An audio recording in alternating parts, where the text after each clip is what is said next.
Hi everyone, this is doctor Laxman Sambari, plastic cosmetic hand surgeon. ఈరోజు మన topic వచ్చేసి cut injuries of hands.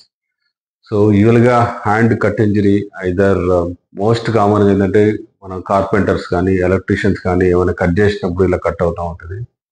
Second ఏమన్నా కిచెన్లో కానీ ఏమన్నా అంటే వర్క్ గ్లాస్ ఫిట్టింగ్ చేసినప్పుడు యాక్సిడెంటల్గా కిచెన్ అయితే కత్తితో కోసుకోవడం, సమ్ టైమ్స్ వర్క్ చేస్తుంటే గ్లాస్ పగిలి కొట్టడం, కొందరు కోపంతో అద్దాన్ని పలుకొడతా ఉంటారు, కొందరు నిజంగా సూసైడ్ అటెంప్ట్ చేసుకుంటారు. సో దానివల్ల అలా ఏమవుతుందంటే, సో దాన్ని కొందరు ఏమనుకుంటారంటే ఓన్లీ పైన స్కిన్నే కట్టేది కదా అన్ని ఎక్కడైనా సెంటర్కి వెళ్ళేసి 2 కుట్లు వేసుకొని పోతా ఉంటారు.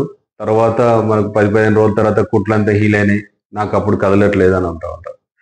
కొందరు ఎలా వస్తూ ఉంటారంటే ఆల్మోస్ట్ కట్ అవ్వడం వల్ల almost tendon, arteries, veins, nerves అని కట్ అయ్యి సివియర్ బ్లీడింగ్, ఆల్మోస్ట్ కొందరు అయితే లో బీపీతో వస్తూ ఉంటారు. కొందరు ఆల్మోస్ట్ హిమోగ్లోబిన్ 6 పడిపోయి, బీపీ చాలా 90-50 పడిపోయి, 70-50 పడిపోయి కూడా షాక్లు కూడా వస్తూ ఉంటారు.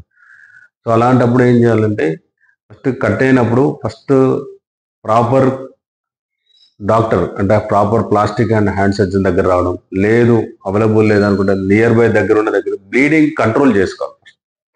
సో బ్లీడింగ్ కంట్రోల్ చేసి ప్రాపర్ దాన్ని చేసిన తర్వాత ప్రాపర్ సెంటర్ దగ్గరకు వస్తే, సో అసలు ఏమేమి కట్ అయింది అంటే తోలే కట్ అయిందా, దాని కింద ఏమైనా అండర్లైన్ స్ట్రక్చర్స్ ఉంటాయి. We have lot of structures, అయితే ముందు వెనుక డిఫరెంట్ అంటే టెండాన్స్ కట్ అయినాయి, అయితే నర్వ్స్ కట్ అయినాయి, అయితే వీన్స్, ఆర్టరీస్ అన్ని ప్రాపర్గా చూసి ఏ లెవెల్ కట్ అయింది, సింగిల్ లెవెల్ కట్ అయిందా, సమ్ టైమ్స్ గుద్దడం వల్ల 2 లెవెల్స్ కట్ అవుతాయి, ముందు కావచ్చు వెనుక కావచ్చు, ఏమేమి కట్ అయింది ప్రాపర్గా ఎక్స్ప్లోరేషన్ చేస్తే దాన్ని ఏ నరువు ఆ నరువుకి, ఏ ఆర్టరీ ఆ ఆర్టరీ, బీనికి టెండాన్ ప్రాపర్గా చేయడం వల్ల, సో దాన్ని చేసి ప్రాపర్గా ఫిజియోథెరపీ చేస్తే దాదాపు నియర్ నార్మల్ వచ్చే ఛాన్సెస్ ఉంటుంది.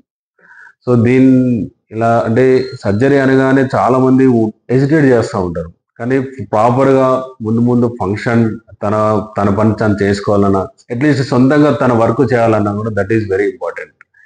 సో నర్వ్స్ రిపేర్ చేసినప్పుడు దాన్ని ఎలా ప్రోటోకాల్ ఉండేది, దాన్ని ఎలా చేయాలి, ఏం ముట్టుకోవాలి, ఏం ముట్టుకోవాలి, ప్రాపర్గా అన్ని ఎక్స్ప్లెయిన్ చేస్తాం. So don't hesitate. అంటే కట్ అవ్వగానే ఓన్లీ స్కిన్ అయింది, నా సర్జరీ అయిపోయింది ఏమి కడగండి, ఈవెన్ పెనిట్రేటింగ్, ఈవెన్ రాడ్ గుచ్చుకున్నా లోపల ఏం కట్ అయింది అనేది తెలుసుకోవాలి. అంటే అండర్లైన్ అన్న బోన్ కూడా కట్ కావచ్చు, లేదా దాని పక్కన నరువు కట్ కావచ్చు, ఏదైనా. సో ఈవెన్ సింగిల్ స్ట్రక్చర్ కూడా మనం ఓపెన్ చేసి దానికి ఏముండదో అంత చేసేసుకొని నేను చెప్పినట్టు ప్రోటోకాల్ ఉంటే చైన్ నార్మల్గా వచ్చే ఛాన్సెస్ ఉంటుంది. So any cut injury either finger కావచ్చు, హ్యాండ్ కావచ్చు, ఫోరం కావచ్చు, ఏది లైట్గా తీసుకోకండి. దాన్ని ప్రాపర్గా ప్లాస్టిక్ హ్యాండ్ సర్జన్ దగ్గరకు వస్తే ప్రతిదాన్ని ప్రాపర్ సార్ చెప్పినట్టు ప్రాపర్గా చేసుకుంటే మీ చెయ్యిని మీరు సొంతంగా పని చేసుకోగలరు, సొంతంగా వర్క్ చేసుకోగలరు.